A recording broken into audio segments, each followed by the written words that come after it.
घेतली काय काय करत आहे ते मला माहिती आहे. त्याला यार तू जिवंत राहिला तर तू सभा घेशील, तूच मेला तर कसं काय? प्रश्न शरीराचा नाही, प्रश्न आत्म्याचा आहे. आणि पौल म्हणतो देह अशक्त आहे. आता तुम्ही सांगा मला नागिन झाली का? तुम्हाला दिसते का मला नागिन झालेली? अहो देहाचा काय विचार करायचा आहे, आत्म्याचा विचार करायचा आहे. जेव्हा पवित्र आत्म्याची अग्नी तुमच्यामध्ये असते ती तुमच्या देहावरती मात करते प्रिया. म्हणून भीती नाही बाळगायची कशाची. प्रश्न तुमच्या देहामध्ये असणारे प्रश्न तुम्हाला भीती घालतात. सगळे प्रश्न तुम्हाला भीती घालतात. तुम्हाला आजार पण भीती घालतात.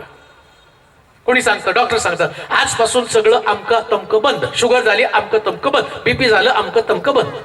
मग कधी कधी प्रश्न पडतो खायचंच नाही तर जगायचं कशाला? नाही का? मटणाचा जर फॅन असेल आणि त्या डॉक्टरने सांगितलं बीपी आता मटण बंद, तो त्याला खाऊन मरेल पण त्याला बघून बघून झुरणार नाही का? बिनधास्त. डॉक्टरने सांगितलं तरी तो महिना 2 महिने पथ्य पाळतो, नंतर म्हणतो वाढ बघू पुढच्या पुढे काय ते.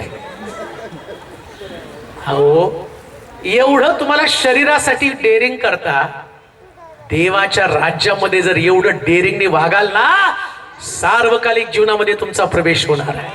म्हणून शरीराची भीती बाळगू नका.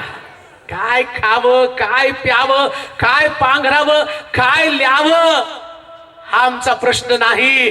आमचा प्रश्न एकच आहे, माझा आत्मा देवाबरोबर स्वर्गात कसा राहील, हे सगळ्यात मोठं भय तुमच्याकडे असलं पाहिजे. तुमच्या बॉडीवरती तुमचा प्रभाव असता का? त्याच्यासाठी जगूच नका हो. आणि आमचं जगणंच त्याच्यासाठी, आमचं जगणं त्याच्यासाठी. मला कुठंतरी एका मीटिंगला गेलो, त्या लोकांनी मला विचारलं पाळक साहेब काय खाता तुम्ही? म्हणलं नाही मी जेवण खातो, साधं खातो. नाही हो, एक वक्ता आला, त्याला आम्ही घरामध्ये इतक्या सुंदर सगळं जेवण बोलवलं, तो फुगला आणि तो खायलाच तयार नाही. मग दुसऱ्याला तो म्हटलं मैं ऐसा खाना नाही खाता. मग त्याला हॉटेलमध्ये घेऊन गेलो. मग चिकन लॉलीपॉप अमकं तमकं खाल्ल्यावर तो खुश झाला.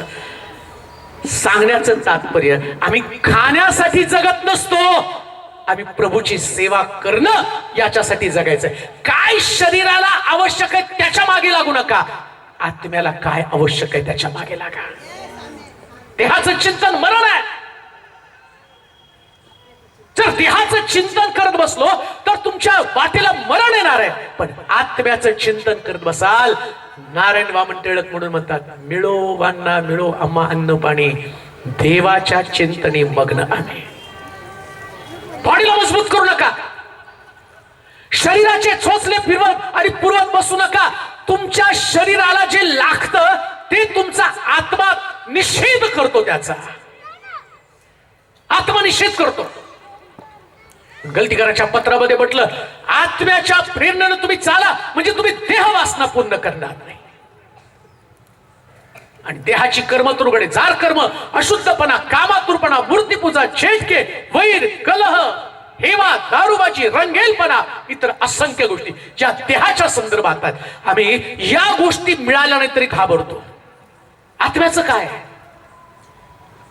आत्म्याच्या प्रेरणेने तुम्ही चाला आणि म्हणा आत्म्याच्या द्वारे निष्पन्न होणार पण शांती, प्रीती, आनंद, सहनशीलता, ममता, चांगुलपणा, इंद्रिय देऊन संयमता आणि इतर असंख्य गोष्टी, ज्या गोष्टी आम्हाला आमच्या आत्म्याला बलवान करण्यासाठी वापरल्या पाहिजे. आम्ही त्याचा विचार नाही करत, रागावरती कसा विजय मिळवावा, आम्ही त्याचा विचार करत नाही. द्वेष माझ्या मनातनं कसा बाहेर पडला जावा, मी त्याचा विचार करत नाही. स्नेह संबंध एकमेकांचे कसे निर्माण व्हावे. अजून एक गोष्ट तुम्हाला सांगतो, नीट ऐका.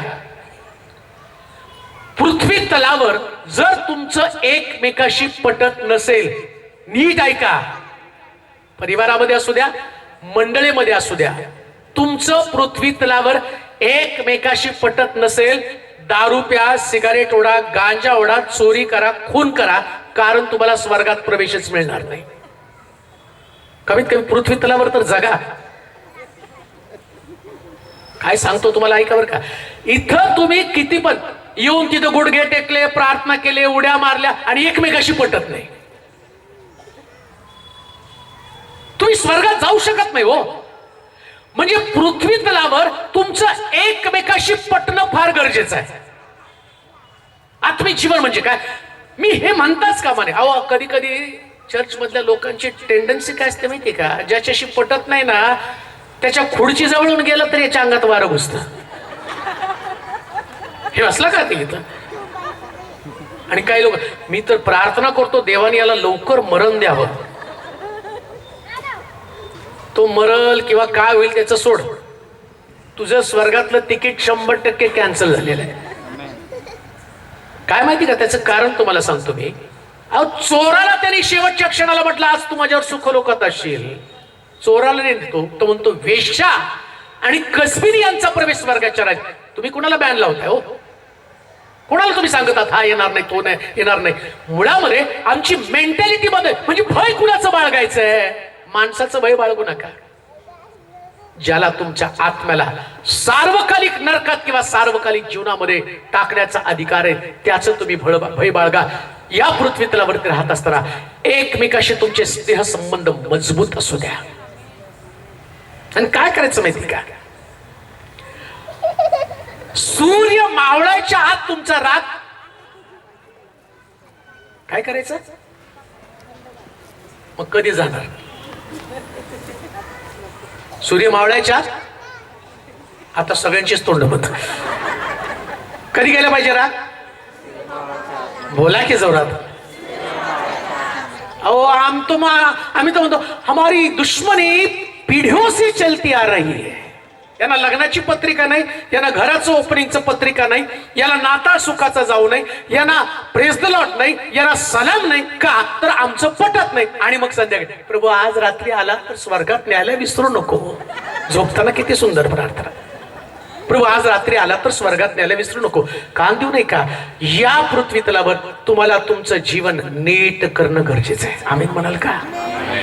पहिला धडा जर तुम्हाला जीवनातला शिकायचा असेल ना तर पहिल्यांदा तुम्ही एकमेका संबंधानं असणार देवाचं भय तुमच्यात असेल ना तर माणसाविषयीचे तुमचे संबंध तुम्ही नीट करता. माणसाविषयीचे संबंध नीट करा. पुढच्या भागाकडे जाण्याच्या अगोदर मला वाटतं एक शॉर्ट ब्रेक 8:45 झालेले आहेत. मग एक ऑफरिंग होईल, मग त्याच्यानंतर आपण पुढे जाऊया.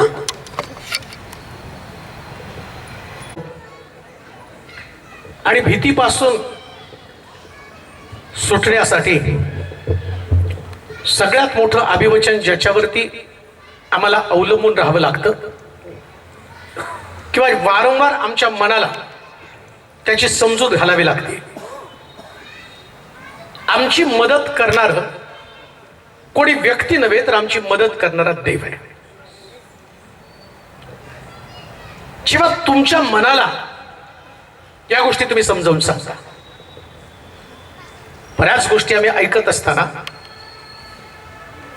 शारीरिक जीवन तुमच्या आत्मिक जीवनाची हानी करत असतं. शारीरिक जीवन जितकं तुम्ही शरीरामध्ये जगाल तितकं तुम्ही आत्म्यामध्ये कमकुवत बनणार आहात. आध्यात्मिक जीवन आमच्या शरीरावरती मात करतं. मग आमचे स्वभाव, आमचे विचार, या सगळ्या गोष्टी आमच्यातनं हळूहळू निघून जायला लागतात. आणि एखाद्या व्यक्तीचं परिवर्तन झालं किंवा एखाद्या व्यक्तीला देव समजला तर त्याची ओळख काय, त्या व्यक्तीचे विचार बदललेत. विचाराचा आणि देवाचा फार मोठा संबंध आहे. म्हणून वैचारिक जीवन जगत असताना जसं मी पाहिलं की देव आम्हाला भीतीपासून सोडवतो. पहिल्यांदा मी पाहिलं की माणसाची भीती, अवतीभोवती घडणाऱ्या गोष्टींची आमच्यामध्ये भीती असते आणि सैतान मनुष्याला भीतीमध्ये ठेवून देवापासून दूर घेऊन जात असतो. देवापासून दूर नेण्याचं माध्यम काय तर भीती. दुसरी उत्पत्तीच्या पुस्तकाच्या 21व्या अध्यायात 16 आणि 17 वचन, उत्पत्तीचं पुस्तक 21वा अध्याय 16 आणि 17 वचन. जी भीती आमच्यामध्ये आहे आणि त्या भीतीपासून आम्ही कशा पद्धतीने स्वतःचा बचाव करणार आहोत. उत्पत्तीचं पुस्तक 21वा अध्याय 16 आणि 17 वचन. आणि ती बाणाच्या टप्प्या इतकी दूर जाऊन, ती बाणाच्या टप्प्या इतकी दूर जाऊन त्याच्या समोर बसली. कारण ती म्हणाली, आपण आपल्या मुलाचा मृत्यू पाहू नये. आपण आपल्या मुलाचा मृत्यू पाहू नये. आणि ती त्याच्या समोर बसून हंबरडा फोडून रडू लागली. देवाने मुलाची वाणी ऐकली. व देवाच्या दूताने आकाशातून हाक मारून हागारेला म्हटले, हागारे तू कष्टी का भिवू नको, कारण मुलगा आहे. तेथून देवाने त्याची वाणी ऐकली आहे. बस, पहिली गोष्ट आम्ही पाहिली, आमच्या अवतीभोवती असणारे जे लोक आहेत, या लोकांचा वावर आमच्यामध्ये एक प्रकारची भीती निर्माण करतो. आमच्या शरीरावरती प्रभाव टाकणाऱ्या ज्या गोष्टी आहेत, या गोष्टीने आमच्यामध्ये भीती आहे. आणि भीती आली की आपोआप आम्ही देवापासून दूर जातो. देवाचं आमचं नातं तुटलं जातं. गरजाच माणसामध्ये भीती निर्माण करतात. एक मनुष्य चोरी करतो, एक स्त्री आपलं शरीर विकती, व्यभिचार करते. या भावना का तिच्यामध्ये येतात? काय पाप केल्यानं त्यांना खरंच बरं वाटतं का? ही गोष्ट नरकाकडे घेऊन जाणार आहे. मग एवढं नरकाकडे आम्ही जाणारो, एवढं डेअरिंग कसं काय येतं आमच्यामध्ये पाप करण्यासंबंधानं? काय कारण आहे? गरजा आम्हाला पाप करण्यासाठी भाग पडतात आणि मनुष्य नेहमी आपल्या देहाचं ऐकतो. बघा, प्रभू येशू ख्रिस्त ज्यावेळेस याकोबाच्या विहिरीवरती गेला, त्या बाईला म्हटलं, बाई जा तुझ्या नवऱ्याला बोलून आण. नवऱ्याला बोलून आण म्हटल्याबरोबर तिला कळलं या माणसाला सगळं काही माहिती. ती म्हटली, महाराज माझ्याकडे नवरा नाही. तोडला, बरोबर आहेस, ठीक बोललीस. आतापर्यंत तुझ्याकडं 5 पुरुष 5 पती येऊन गेले, 6वा पण तुझ्या घरामध्ये, तोही तुझा नवरा नाही. मग या बाईला, या पुरुषांना नादी लावण्यासाठी कोणती गोष्ट कारणीभूत ठरत आहे तिला माहित नाही का? शास्त्रात आत्ताची परिस्थिती तशी नाही, आत्ताची परिस्थिती चांगली. त्या काळामध्ये जर कोणी व्यभिचार करताना सापडलं तर त्याला दगडानं ठेचून मारण्याची आज्ञा केली गेली होती. म्हणजे व्यभिचाराला किती मोठं शासन होतं. मग एवढं डेअरिंगने कसं काय पाप करतो ते? गरजा महत्वाच्या होत्या ना. जगण्यासाठी गरज भागवणारी व्यक्ती नसली मग पाप आपोआप घडलं जातं. बरं, आम्हाला स्वर्ग दिसत नाही म्हणून त्याच्याविषयी आम्ही गाफील आहे. स्वर्ग कुठं दिसतोय? गरज दिसती ना. माझं पोट भरलं पाहिजे, स्वर्ग नंतर आहे. आणि ज्यावेळेस मनुष्य मृत्यूच्या पंथाला लागतो ना, त्याला आपोआप देव आठवतो आणि त्यावेळेस त्याची धडपड, त्याची तडफड चालू असते. मला स्वर्ग राज्य मिळालं पाहिजे, स्वर्ग राज्य मिळालं पाहिजे. अजून एक गोष्ट मी तुम्हाला सांगतो. ठीक आहे हो, आयुष्यभर पाप केलं आणि मृत्यूच्या समयी तुम्ही देवाला हाक मारली, देव तुम्हाला त्यातून बाहेर काढेल. पण हा प्रश्न आहे, तुमचा मृत्यू कधी येणार हेच तुम्हाला माहित नाही ना. कधी मृत्यू येईल हेच माहित नाहीये. आणि शरीर आजारी पडल्यावर माणूस मरतो, वय झाल्यावर माणूस मरतो, ही कल्पना पण तुम्ही डोक्यातनं काढून टाका. जन्म मृत्यू सगळं देवाच्या हातामध्ये आहे. कोणाला किती संधी द्यायची, किती जगवायचंय, कोणाला किती मारायचंय, कधी मारायचंय, हे सगळं प्रभूनं ठरवलेलं आहे. सगळं ठरवलेलं आहे. मला आठवतं की एका ठिकाणामध्ये मी गेल्यावरती मंडळी माझ्या समोर रडत होती.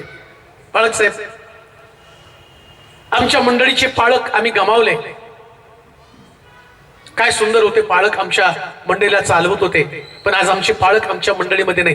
पण त्यांनी सांगितलं, सभा करून पाळक आले, दारामध्ये उभं राहिले, दरवाजा टोकला, पत्नीला पाहिलं आणि जागेवरती प्राण सोडला. अहो, मीटिंग करून आल्यावर सुद्धा मरण आलं ना. अहो, मरण घेऊन आम्ही रोज चालत आहोत. रोजच्या दिवसामध्ये मृत्यू शरीरामध्ये वागवत, कोणाला गॅरंटी नाही कोण कधी मरणार आहे. आणि प्रश्नाचा गुंता अजून सुटला नाही, मेल्यावर स्वर्ग मिळेल का? आणि बायबल हे पण सांगतं माहिती का, एकदा जन्म त्यानंतर मृत्यू त्यानंतर न्याय आहे. कोणी सुद्धा मेल्यानंतर तुमच्यासाठी प्रार्थना करून तुम्हाला स्वर्गात जाण्यासाठी मध्यस्थी करणार कोणताच मध्यस्थ या पृथ्वी तलावरती नाही. कोणीच नाही प्रिया, कोणीच प्रार्थना करू शकत नाही. एकदा मेलं की संपलं. मग आता शास्त्र काय सांगतं? हगार रडत आहे. का रडत आहे? तर तिच्या समोर तिच्या मुलाचा मृत्यू आहे. एक गोष्ट ध्यानात ठेवा,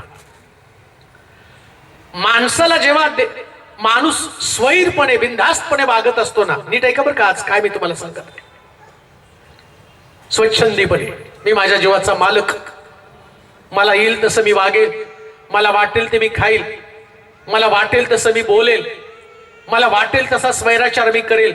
त्यास परमेश्वर काय करतो माहिती का? परमेश्वर मनुष्याला मृत्यूचं भय दाखवतो. हगार ज्यावेळेस तिचा मुलगा त्या ठिकाणामध्ये आक्रोश करत आहे, रडत आहे, इस्माईल टाहो फोडत आहे, त्याचा मृत्यू पाहू नये म्हणून ती रडत आहे. त्याचा मृत्यू पाहू नये. ऐका, आम्ही जर देवाकडे वळालो नाही ना, आम्ही जर प्रभूला समर्पित झालो नाही ना, आमच्या परिवारातल्या एखाद्या व्यक्तीचा मृत्यू पाहावा ही अपेक्षा आम्ही करत आहोत का? एखाद्या परिवारातल्या व्यक्तीच्या मृत्यूनंतर तुम्ही शुद्धीवरती येणार आहात का? का तुमच्या मृत्यूनं तुम्ही दुसऱ्याचे डोळे उघडणार आहात? माणसाला ताळ्यावरती आणण्यासाठी देवाचा हत्यार कोणतं? तर मृत्यू. मृत्यू हे देवाचा हत्यार आहे. तुम्ही म्हणाल कुठल्या बेसवरती तुम्ही बोलता? मी शास्त्रातल्या बेसवरून तुम्हाला सांगत आहे. जेव्हा आदामानं पाप केलं, पाप करण्याच्या अगोदर देवानं त्याला एक भीती घातली, धमकी दिली, सगळ्या झाडाचं फळ का? मधल्याचं झाडाचं फळ खाल्लं तू हमखास मरशील. आणि तीच गोष्ट शास्त्रातली, जो जीवात्मा पाप करेल तो हमखास मरेल.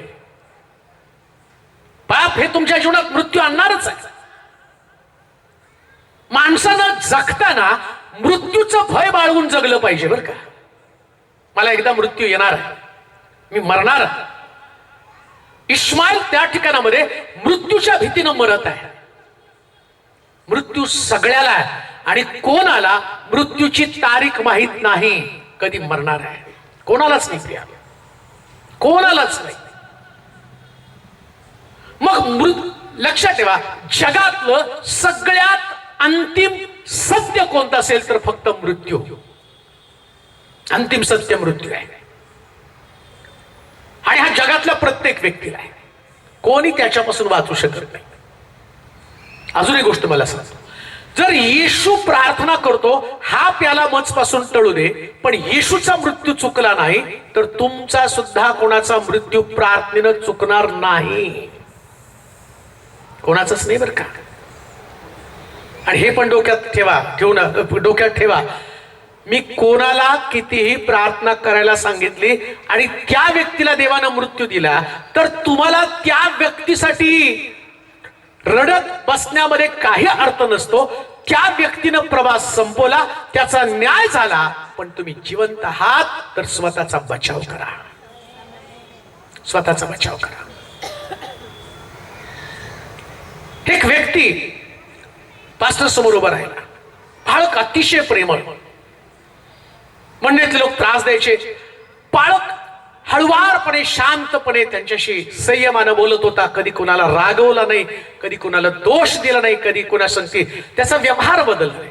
एक सभासद बाळकाकडे तो बाळक साहेब, एवढं कसं तुमचं छान तुमचं जीवन, हे तुम्हाला सगळं कसं जमतं? तुम्ही कधी कुणाला रागवला नाही, कधी कुणाला वाईट बोलला नाही, तुमचा एवढा अपमान झाला तरीच तुम्ही सतत हसत खेळत राहता आणि सगळ्यांवरती प्रेम करता, हे कसं काय? म्हटले बाळक साहेब. तो म्हटलं ठीक आहे, पुढच्या आठवड्यामध्ये तू माझ्याकडे आहे. आणि मग तो आला, थोडा चल आपण प्रार्थना करू. दोघं प्रार्थनेला बसले आणि प्रार्थना करता करता बाळकानं त्याला सांगितलं की देवाने मला सांगितलं उद्या तू मरणार आहेस, आज शेवटचा दिवस तुझ्याकडे आहे.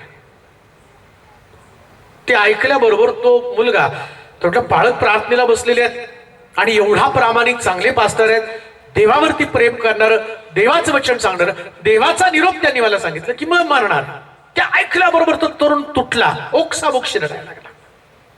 एका क्षणात तिथनं उठला, घरी गेला आणि सगळ्याला कॉल करून क्षमा मागायला लागला. मला माफ करा, मला माफ करा. सगळ्याला प्रश्न पडला, हा सगळ्याचा अपमान करणारा, सगळ्याला वाईट बोलणारा व्यक्ती आज एवढा कसं काय तुटला? सगळ्याला क्षमा मागत आहे. रात्री क्षमा मागितली, दिवसभर क्षमा मागितली आणि सारखा रडत होता. मंडळीतल्या लोकांना जाऊन त्यांनी क्षमा मागितली. पाळक सगळं पाहत होता. मग रात्री एका कोपऱ्यात खोलीमध्ये प्रार्थना करत निवांत बसला. देवा, जन्मलेल्या दिवसापासून आत्ताच्या दिवसापर्यंत सगळं माझ्या इच्छेप्रमाणे जगलो. आता मृत्यू माझ्या जवळ आलाय. मला माहितीये या पृथ्वी तलावरती माझं काम संपलेलं आहे, मला तो घेऊन चाललेला आहे. परंतु मला नरकामध्ये जायचं नाही, मला स्वर्गात जायचंय. सांगितलेल्या गोष्टी, जे उपदेश तुम्हाला एवढ्या वर्षात केले ते कधी पाळले नाही, पण आता माझा अंतिम समय आला आणि मी या उपदेशाचं एका दिवसापुरतं पालन करतो. प्रभू, मला क्षमा कर, माझ्या गुन्ह्यांची, माझ्या अपराधांची क्षमा कर, असं म्हटला आणि रडत रडत तो झोपी गेला. दुसऱ्या दिवशी पाळक त्यांच्या घरी आले. घरामध्ये प्रवेश केला. तो मुलगा बेडवरती डोळे मिटून पडलेला आहे. पाळक गेला आणि त्याला उठवलं आणि तो उठला. थोडं, पाळक साहेब, मी जिवंत आहे. तुम्ही काल मला म्हटला मरणार आहे. मला तुझ्या प्रश्नाचं उत्तर तुला द्यायचंय. तू विचारलं ना, मी असं चांगलं का वागू शकतो, याचं कारण मी रोज असं ठरवतो, आज मी मरणार आहे. बघ, एक दिवसात तू मरणार या शब्दानं तुला बदलून टाकलं. अरे, रोजच आपला मृत्यू होणार आहे हे लक्षात ठेवलं तर तू कधीच कुणाशी वाईट वागणार नाही, हे ध्यानात ठेवा. मी मरणार आहे, खात्री नाही हो उद्याच्या दिवसाची. का एकमेका संबंधानं राग, का एकमेका संबंधानं द्वेष, का मत्सरानं भरलेलं जीवन, का ईर्ष्या, का स्पर्धा, का दुर्गंधयुक्त जीवन जगावं. जर प्रभू आम्हाला समजलेला आहे मृत्यूचं भय मनुष्याला दोन गोष्टी करायला भाग पाडतं. एक, त्याला या पृथ्वी तलावर राहताना आपल्या जीवनाची किंमत काय ते त्याला समजलं जातं. काय जीवनाची किंमत आहे? आणि मी तुम्हाला सांगू का तुमच्या जीवनाची किंमत काय आहे? मी आल्यावरती किती छान सगळं तयार करून ठेवलेलं आहे. इकडं ठेवलंय, इकडं ठेवलंय. बुके पण मला खूप छान दिला होता. एवढा छान फोटो लावला. मी आल्यावरच माझ्या फोटोला बघत बसलो. मनोज तिलोरे तिथं फोटो मध्ये. इथं भारी वाटायला लागलं. तोंड थोडस उघड आहे आणि तुम्हाला पण ते, तुम्ही पण अट्रॅक्ट झाला. अरे, तिलोरे पास्टर, तिलोरे पास्टर. गेल्यावर पण बरेच लोक वेगवेगळ्या ठिकाणात गावोगावी जातो, त्यास तुमच्या शेजारी थांबून मला फोटो काढायचा. मग कोणी म्हणतं कपडे खूप छान आहे, कोणी म्हणतं बोलता खूप छान, सगळं एकदम. आता हे सगळं जिवंत आहे. उद्या तिलोरे पास्टर मेला. एक मीटिंग मध्ये बोललो असं, आले, तुम्ही कशाला मरता हो, तुम्ही असं म्हणू नका. अहो, मी मरणार नाही म्हटलं असतं तर माजलो असतो, पण मी मरणारे हा शब्दच मला तोडतो. मी मरणार आहे. अहंकार, गर्व, सौंदर्य, पैसा, प्रतिष्ठा, मृत्यू आल्याबरोबर तो मृत्यू, त्या मृत्यूला ना पैसा अडवत, ना सौंदर्य अडवत, ना ताकद अडवत. पण मला तुम्हाला सांगू द्या, जेव्हा देव शब्द बोलतो तेव्हा मृत्यू टळला जातो. हगार, इश्माईल त्याचा मृत्यू पाहत रडत आहे. ती म्हणते मी याचा मृत्यू पाहू शकत नाही. ऐका, मृत्यूतनं जीवनाकडे जाणारा एक संदेश मी तुम्हाला सांगू इच्छित आहे. इश्माईल झाडाखाली पडून रडत आहे. तो आपला मृत्यू, त्या मृत्यूला सामोरा निघालेला आहे आणि हगार आपल्या मुलाचा मृत्यू पाहू नये म्हणून तिथं लांब पानाच्या टप्प्या इतकं जाऊन रडत आहे. आज रात्रीचा संदेश तुमच्यासाठी मी सांगतो. अशी कोणतरी एक व्यक्ती जिच्यासाठी तुम्ही रडत आहात आणि तुम्ही म्हणता माझ्या परिवारातली ती व्यक्ती अशा प्रकारे मृत्यूच्या बंधनामध्ये जाळ्यामध्ये अडकलेली आहे, तिला आशा नाही. पण आज रात्री तुमची भीती मी काढू इच्छितो. तुमच्यासाठी आशा आहे. जेव्हा तुम्ही त्याच्या समोर रडाल तो म्हणतो हगारे इश्माईल रडणार नाही, याच्यापासून मी एक मोठं राष्ट्र निर्माण करणार आहे. याच्यापासून मोठं. लक्षात ठेवा, जगताना असं जगा की मरताना एक मोठी आशा आली पाहिजे. जगताना असं जगा की मरताना एक मोठी आशा असली पाहिजे. इस्माईल रडत आहे, त्याचा मृत्यू त्याच्या समोर आहे. कान देऊ नये का? मागच्या दिवसामध्ये देव किती अद्भुत आहे, त्याच्या साक्षी किती सांगाव्यात मला समजत नाही. कुठल्याही मीटिंगला गेल्यावरती कशा साक्षी सांगाव्या, कसं प्रभूचं महान काम करावं कळतच नाही. मला आठवतं की एक व्यक्ती एका ब्रिजवरून गाडीवरती टू व्हीलरवर काम आपलं उरकून निघालेला होता, डबल सीट. आणि मग त्या ब्रिजवरून एक गाडी त्याच्याजवळ आली आणि तो वरून खाली पडला.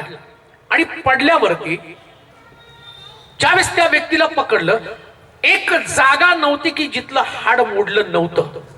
एक जागा नव्हती बरं का, एक सुद्धा जागा नव्हती.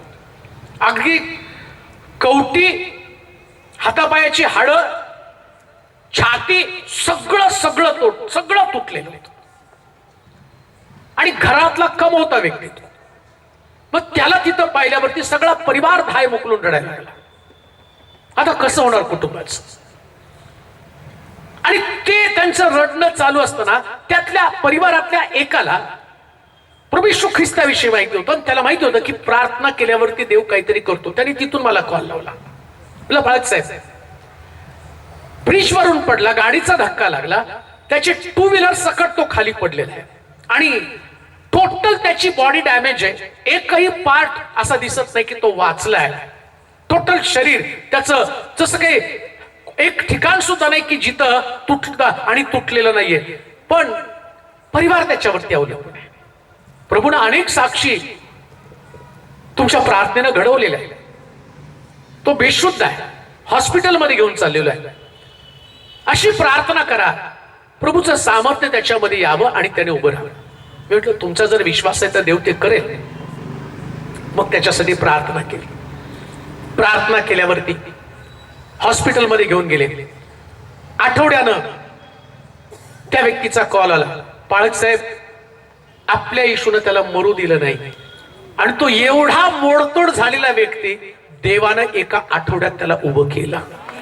हे मृत्यूचं भय टाळण्याची ताकद फक्त माझ्या येशूमध्ये, फक्त त्याच्यामध्ये. कशाची प्रौढी मारायची? अहो ही दिसती, हे शरीर रूपी बिल्डिंग आहे ना, एक गाडीचा धक्का लागला ना एक हाड सुद्धा राहत नाही. किती सुंदर नव्हत्या, किती पण सुंदर नव्हत्या, किती ताकदवान व्यक्ती नव्हत्या. कोणी वाचू शकत नाही, कोणाचा बचाव होऊ शकत नाही. प्रिया, किती चांगली गोष्ट आहे प्रभूला शरण जावं. इस्माईल झाडाखाली रडताना देवाकडं त्यांनी आरोळी मारली. असं लिहिलं, इस्माईलचं रडणं देवानं ऐकलं. कारण हगारीचं रडणं नाही ऐकलं.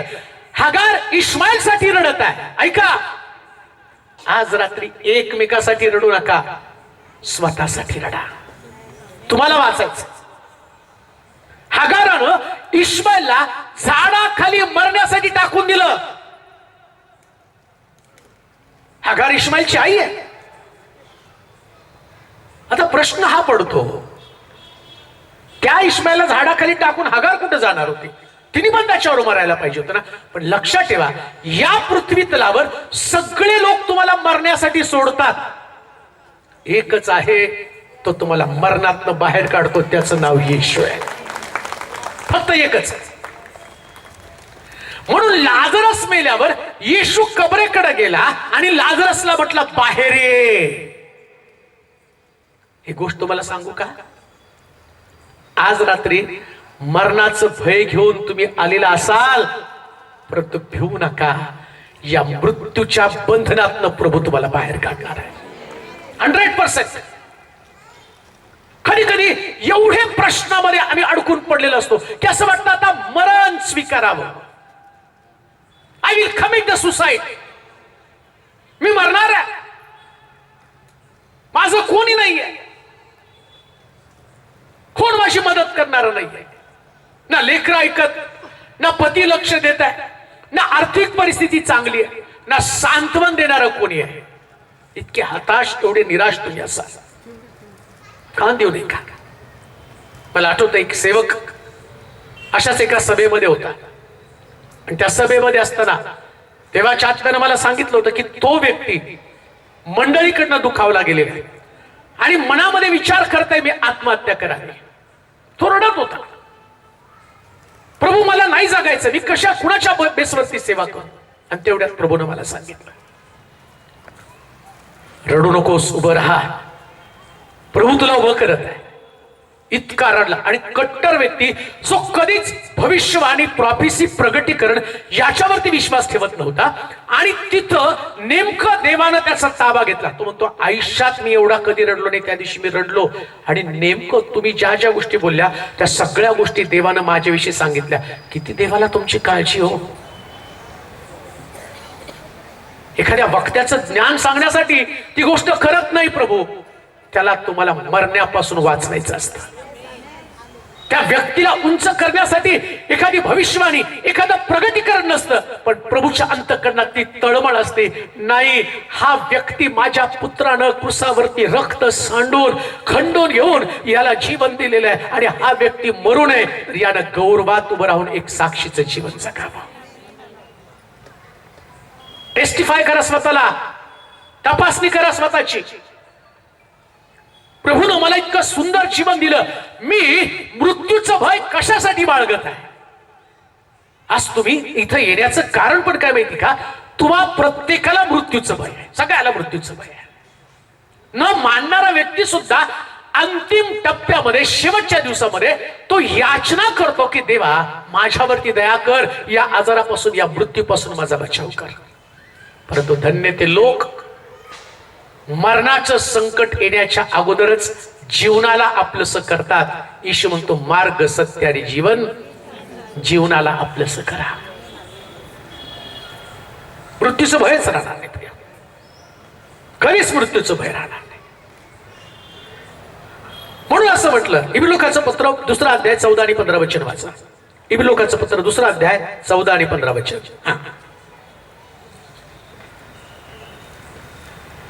ज्या अर्थी मुले एकाच रक्तमांसाची होती, मुले एकाच रक्तमांसाची होती, त्या अर्थी तोही त्यांच्यासारखा रक्तमांसाचा झाला. हेतू हा की मरणावर सत्ता गाजविणाऱ्या म्हणजे सैतान याला मरणाने शून्यवत करावं आणि जे मरणाच्या भयानं आयुष्यभर त्या सर्वांना मुक्त करावे, सगळ्यांना मुक्त करावे.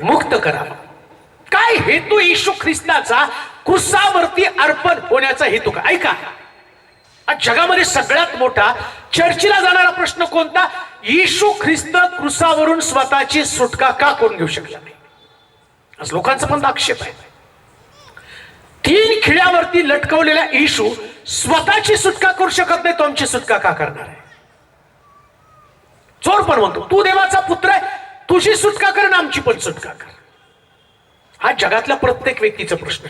पण याचं उत्तर पौल इब्रिलोकांच्या पत्रामध्ये काय सांगतो माहिती का? मरणाची सत्ता ज्याच्यावरती होती. अरे मरणा, तुझी नांगी कुठे आहे? नीट आहे का? ज्या दिवशी इयोबाची परीक्षा करण्यात आली, इयोबाची परीक्षा करत असताना असं म्हटलं, सैतान देवाला सांगत आहे योग तुझं फुकट बाळगत नाही, तर तू त्याच्या सर्वस्वाभोवती कुंपण करून ठेवलेलं आहे. सर्वस्वाभोवती कुंपण म्हणजे त्याची लेकरं त्याच्या भोवती कुंपण, संपत्तीच्या भोवती कुंपण. का? त्याचं नीतिमत्व, त्याचं धार्मिकता. तो त्याच्यासारखा नीतिमान या पृथ्वी तलावरती दुसरा कोणी नाही. आणि नीतिमत्वामुळं मरणाच्या भोवती एक कुंपण घातलं. सैतानाकडे मरणाची सत्ता आहे, मरणाची शक्ती आहे आणि मरणाची शक्ती इयोबाच्या घरामध्ये प्रवेश करू शकत नव्हती. येशू ख्रिस्त क्रुसावरती का मेला त्याचं कारण मी तुम्हाला सांगत आहे. तो त्यानं मरणाची शक्ती शून्यवत केली. आणि आज रात्री त्या मरणाच्या शक्तीला तुम्ही शून्यवत करणार आहात विश्वासाच्या द्वारे. तुमचं फेथ लेवल, विश्वासाची पातळी, विश्वासाची पातळी. एक गोष्ट तुम्हाला सांगू का, कॅन्सर माणसाला मारत नसतो, HIV माणसाला मारत नसतो, TB माणसाला मारत नसतो, BP माणसाला मारत नाही, हार्ट अटॅक माणसाला मारत नाही. मारतं माणसाला भय. आणि भय का मारतो माहिती का? देवावर विश्वास नसला की भय निर्माण होतो. आणि बायबल सांगतं, येशू स्वतः म्हणतो, माझ्यावर विश्वास ठेवशील तर मेला असला तरी जगशील. तुम्हाला कोण मारतो माहिती का? भय मारतो. आता मी जे सिक्रेट तुम्हाला सांगत आहे, त्यानं मरणाची सत्ता शून्यवत करून टाकली. योवाच्या भोवती देवानं कुंपण केलं होतं. कोणतं कुंपण? नीट ऐका. योब रोज सकाळी आपल्या लेकरांच्या संख्येइतकं अर्पण करत होता, म्हणजे कोकरे कापायचा आणि त्याचं रक्त आपल्या मुलांच्या भोवती शिंपडायचा. तो म्हणतो, हे रक्त जोपर्यंत आहे तोपर्यंत माझी मुलं घरात येतील, बाहेर जातील तेव्हा सुरक्षित. रोजच्या दिवसाला बरं का. भलांडणाच्या सणाचा नियम काय? तोच नियम आहे. संवार दूत येईल आणि तुमच्या घरावरती तलवार चालवेल. ज्या घराच्या दारबाही कपाळपट्टीला कोकऱ्याचं रक्त असेल ते घर कधीच मरणार नाही. राहावेशचा बचाव कसा झाला? किंवा 100% हमखास आमच्या शहराला, यरीहोला तुमचा देव तुमच्या हातामध्ये देणार आहे. पण ती 2 हिरणा काय सांगते माहिती का? जर हे शहर तुमच्या ताब्यात आलं तर मी तुम्हाला वाचवलं म्हणून माझ्या घराचा बचाव करा. त्यास ते काय म्हणतात हेर तिला, तुझ्या घराच्या खिडकीला किरमिज रंगाचा धागा बांध. सगळ्या घरातले लोक मरतील पण तुझ्या घरातला व्यक्ती मरणार नाही. का? कारण या रक्तातली ती ताकद आहे मरणाला शून्यवत करणार. ही रक्ताची ताकद आहे. येशू ख्रिस्ताचं रक्त जे क्रुसावरती त्यानं सांगितलं. काय म्हटलं पिलाताला ते लोक? अरे हा निर्दोष व्यक्ती आहे.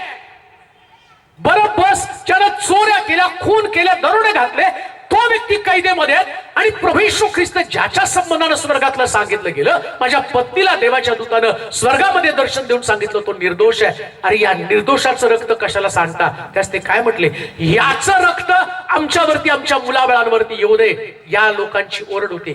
असं म्हटलं, त्या लोकांनी म्हटले, या यहुदी लोक, धार्मिक लोक बरं का, ते म्हटले याचं रक्त आमच्या मुलांवरती, आमच्या मुलाबाळांवरती येऊ दे. 70 सालामध्ये बादशाह आला आणि या बादशाहनं काय केलं माहिती का? तो म्हटला, इस्रायल मधले सगळी लहान लेकरापासून वृद्धापर्यंत प्रत्येकाला मारून टाका. मग बादशाहनं काय केलं? त्यानं लेकरं घेतली, नारळ आपटावं तसं त्या लेकरांना दगडावरती आपटून मारून टाकलं. का? यांच्याकडे रक्त नव्हतं. कोरोना आला आणि गेला, तुमची लेकरं वाचली. याचं कारण येशूचं रक्त तुमच्या घराभोवती होतं. मरणाची ताकद शून्यवत करण्याचं सामर्थ्य येशूच्या रक्तामध्ये आहे. मरणाची ताकद. म्हणून त्यानं म्हटलं 91, तुझ्या उजवीकडे सहस्रावधी, डावीकडे लक्षावधी पडतील पण ते तुला फेडणार सुद्धा नाही. काय त्या क्रूसाची ताकद आहे? या मरणाला ऐका काय बोलतो मी तुम्हाला. येशू ख्रिस्त त्या क्रूसावरून जसं तो म्हटला, मी माझा आत्मा तुझ्या हाती सोपवतो. ऐका बरं का, माझा आत्मा तुझ्या हाती सोपवतो. आता विचार करा, येशू तसा म्हटला आणि त्यांनी मान लवली आणि तो प्राण सोडला. आता बघा, लाजरसला येशू बोलतो, लाजरस बाहेर ये. लाजरसचा शब्द, येशूचा शब्द लाजरसकडे जातो आणि शब्दानं लाजरस मरणातनं बाहेर येतो.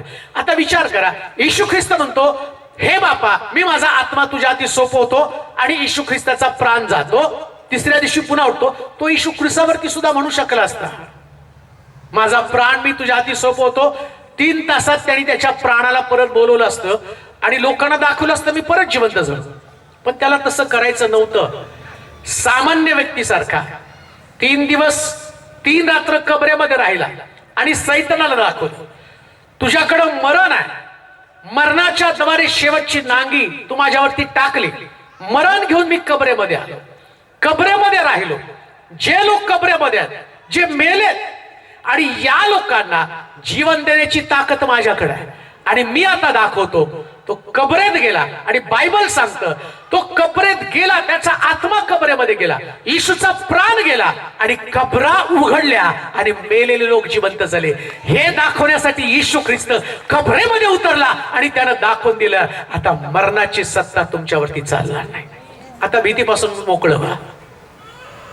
कसल्याच आजाराला घाबरू नका, कसल्याच आजाराला. आम्ही म्हणाल का? असू द्या, शुगर बीपी. काही लोक स्कोर सांगतात नाही आमचं 600 शुगर झाली. खाते पिते हो ना, 600 उद्या, 500 उद्या, 400 उद्या, 200 उद्या. जर तुमच्याकडे जीवन आहे तुम्हाला घाबरण्याचं कारण नाही. आमेन. घाबरण्याचं कारण. कोराचे पुत्र वेदीच्या शृंगाला पकडून म्हणतात यास्त पृथ्वी उलटी पालती झाली, सागराच्या उचंबळ्यानं पर्वत हल्ले तरी आम्ही भिणार नाही. आज रात्री गोष्ट तुमच्या ध्यानात असू द्या. ज्यानं जगाला जिंकलं तो देव तुमचा आहे. ज्यानं मृत्यूला जिंकलं तो देव तुमचा आहे. ज्याच्या शरीरामध्ये जखमा होत्या, जखमा आणि घेऊन तो कबरामध्ये गेला, आणि जखमी शरीरानं बाहेर आला. थोमा त्याला म्हणतो जर तू ख्रिस्त आहे तर पहिल्यांदा मला तुझ्या कुशीमध्ये हात घालू द्या. अजून लक्षात घ्या, येशू ख्रिस्तानं आपली कुस उघडी ठेवली आणि आम्ही पाहतो थोमानं त्याच्या कुशीमध्ये हात घातला आणि तो म्हणतो प्रभूजी, गुरुजी, मी तुम्हाला पाहिलं. खान देऊ नये का? जखमी शरीर, ख्रिस्ताचं शरीर सांगतं की मरणाची सत्ता त्याने नष्ट केली. आज तुमच्या बॉडीमध्ये कोणताही आजार असला पण येशू ख्रिस्त त्याच्या वचनानुसार तुम्हाला सांगतो मरणाची सत्ता मी पायाखाली तुडवलेली आहे. मी जिवंत झालो, मी जिवंत झालो, मी जिवंत झालो. आज रात्री जाताना एक पिक्चर सुटल्यावरती तुम्ही कसं बाहेर पडताना नाही बघा, कधी कधी ते रोमॅन्टिक पिक्चर बघितले ना, उग रडत रडत बाहेर येतात. तिचा नवरा मेला, अगं तुझा आहे ना, तुझं काय संबंध आहे तिचा नवरा मेला नाही का? मला आठवतं की मी कॉलेजला असताना मुकद्दर का सिकंदर पिक्चर लागला होता. बघितले त्यावेळेस, आता नाही बघत. नाही तर आता काय माग पाळक साहेब बघतात आपल्याला बघायला काय हरकत आहे नाही का? ते मुकद्दर का सिकंदर लागला. 6ला गेलो तिकीट काढायला, मुकद्दर का सिकंदर पाहिजे. गेलो, तिकीट वगैरे काढलं आणि येताना खूप रडत आलं. का तर बच्चनच्या पोटात त्याने पार मारली आणि तो मेला. आणि मला असं वाटलं की आता बच्चन कायमचाच मेला, आता परत दिसणार नाही. इतका रडलो, इतका रडलो, सारखं तो मरायला नको होता. अरे तो मेला म्हणूनच एवढी गर्दी पडली ना. आता त्या व्यक्तीच्या डोक्यामध्ये त्याच्यानंतर त्याने एवढे पिक्चर बघ काढले सगळे त्याला, आणि लोक काय बघायला जातात ते नाही, शेवटचा सीन क्लायमॅक्स आहे काय, तो मरतो. इथं शेवटचा क्लायमॅक्स तुम्हाला सांगतो, तुम्ही मरणातनं जीवनाकडे आलेला हा क्लायमॅक्स आहे. हा क्लायमॅक्स आहे. आता तुमच्याकडं किती मोठा आजार आहे, किती मोठा प्रश्न आहे हे पाहू नका. मी म्हणतो सगळ्यात मोठा प्रश्न फक्त मृत्यू आहे बरं का, सगळ्यात मोठा प्रश्न. आणि डॉक्टरकडे तुम्ही घरभर पैसे घेऊन जा, त्याला म्हणा डॉक्टर काही मिनिटं द्या, तो देतो बरं का व्हेंटिलेटर लावला.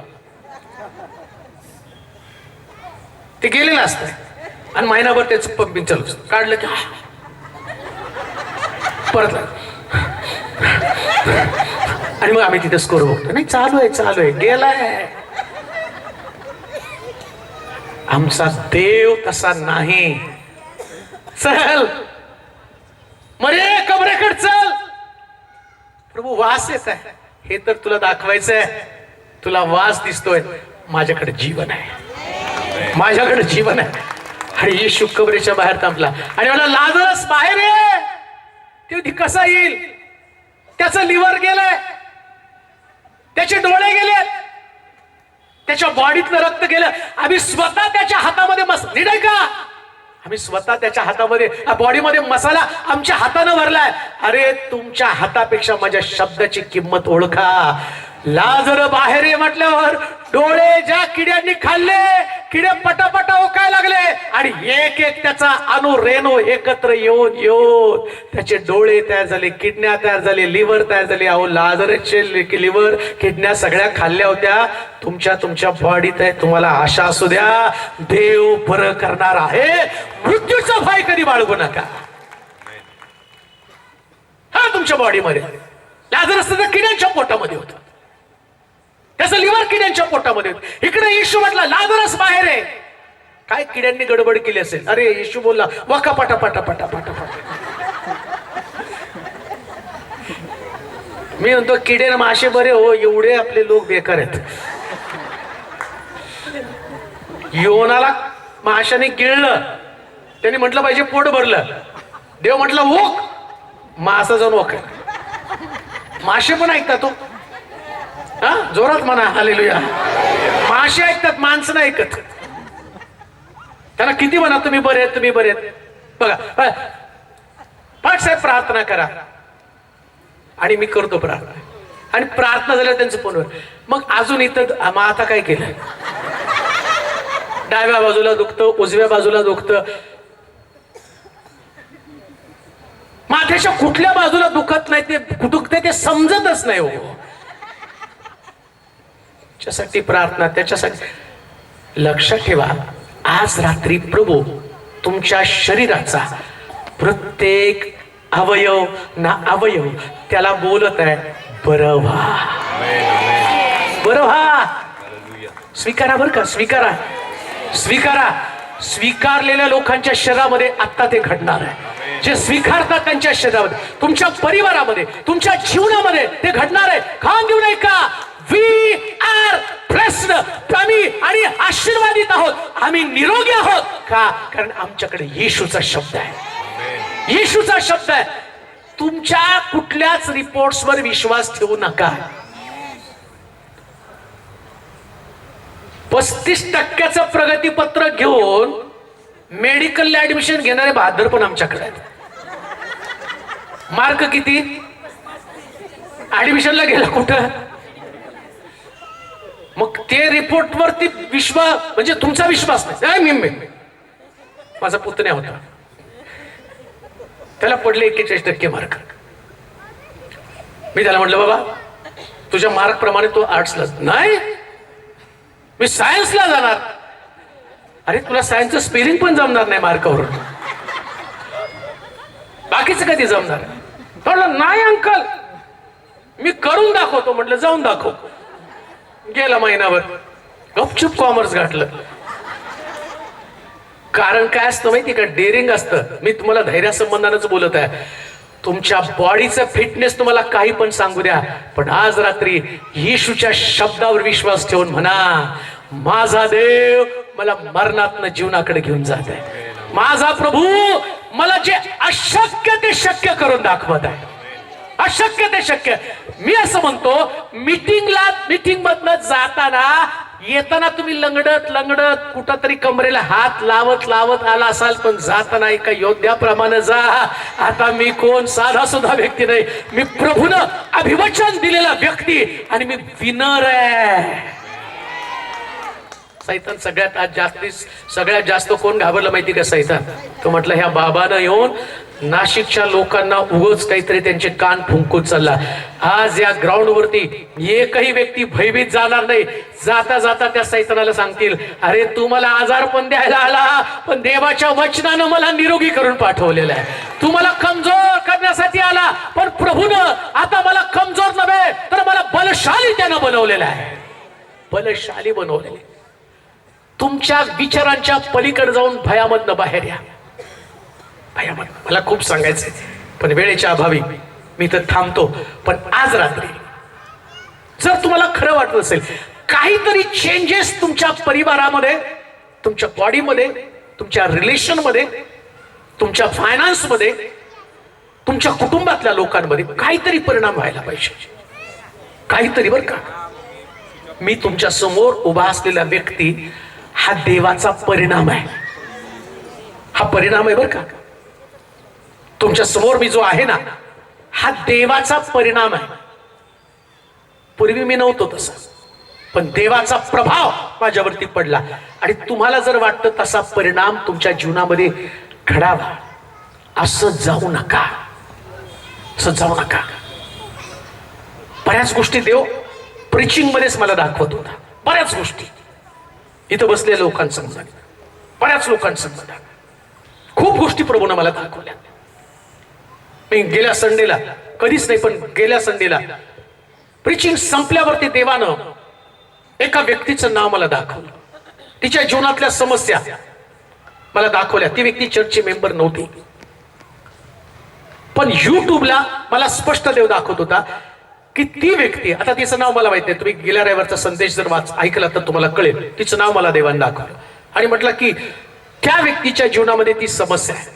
आणि मी ते युट्यूबला बोललो, म्हटलं जेव्हा तू हा संदेश ऐकशील, संदेश सकाळी झाला, युट्यूबला त्या व्यक्तीने संध्याकाळी बघितलं आणि तिचा रिप्लाय आला, पाळक साहेब तुम्ही माझं नाव घेऊन माझ्या समस्ये संबंधानं बोलला आणि देवानं त्या माझ्या जीवनातली समस्या त्याची जाणीव करून मला दाखवलं की माझ्या समस्येपेक्षा देव मोठा आहे, मोठा देव. आज रात्री तुम्ही इथं असाल आणि तुमच्या प्रश्नापेक्षा मोठा देव माझ्या बाजूला आहे, माझ्या बाजूला आहे. आणि एवढंच नव्हे तर त्याचा हात तुमच्या भोवती फिरणार आहे, तुमच्या भोवती फिरणार आहे. पुष्कळ लोकांना देव आरोग्य देणार आहे, पुष्कळ लोकांना देव आपल्याशी जोडणार आहे, आपल्याशी जोडणार आहे. मला माहिती की कोणीतरी एक आंटी आहे, त्यांच्या मुलीच्या गर्भाशयाची समस्या घेऊन ते इथं बसलेले आहेत. तुम्ही बोलावू नका, पण तुमच्या त्या मुलीची गर्भाशयाची समस्या दूर होऊन तिच्या गर्भातला दोष दूर करून देव त्या मुलीच्या जीवनात एक अद्भुत साक्ष निर्माण करणार आहे आणि तिचा वांसपणा काढून तिला आनंदी माता बनवणार आहे. हे चॅलेंज इथून मी तुम्हाला देत आहे. तू कोण आहेस मला माहित नाही, पण 100% तुझी मुलगी प्रेग्नंट होणार आहे आणि देव ती साक्ष युट्यूब वरून अनेक लोकांना ऐकवणार आहे.